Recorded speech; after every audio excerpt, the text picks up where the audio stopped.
What's the U prefix in a Python string?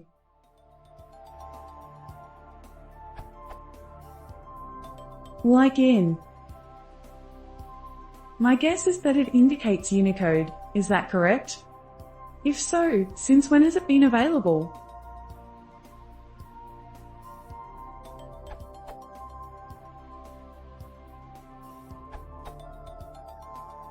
You're right, C3.1.3.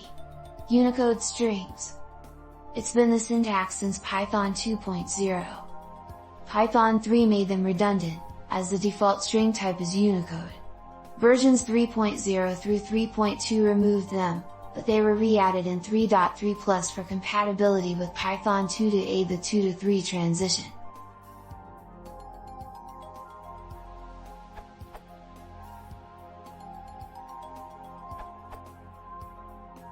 The U in Newsome string means that your string is a Unicode string.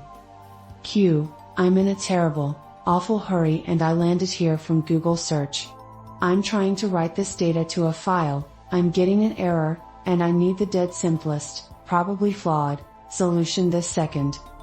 A. You should really read Joel's absolute minimum. Every software developer absolutely, positively must know about Unicode and character sets, no excuses. Essay on character sets. Q.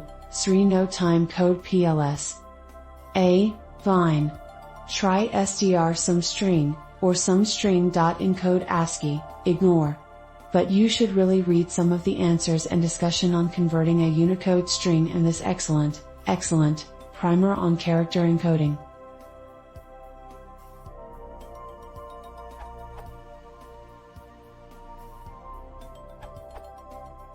My guess is that it indicates Unicode. Is it correct? Yes. If so, since when is it available? Python 2.x. In Python 3.x the strings use Unicode by default and there's no need for the U prefix. Note, in Python 3.0 to 3.2, the U is a syntax error.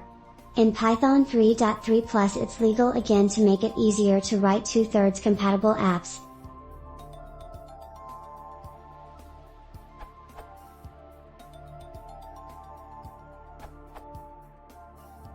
I came here because I had funny char syndrome on my request's output. I thought response.text would give me a properly decoded string, but in the output I found funny double chars where German umlauts should have been.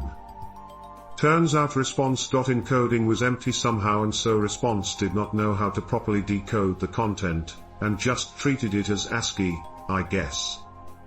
My solution was to get the raw bytes with response.content, and manually apply decode UTF_8 to it. The result was Schön umlaut. The correctly decoded.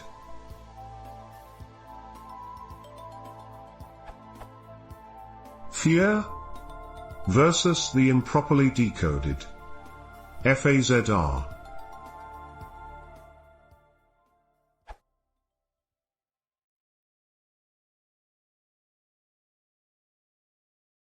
If you want to see more, please consider subscribing.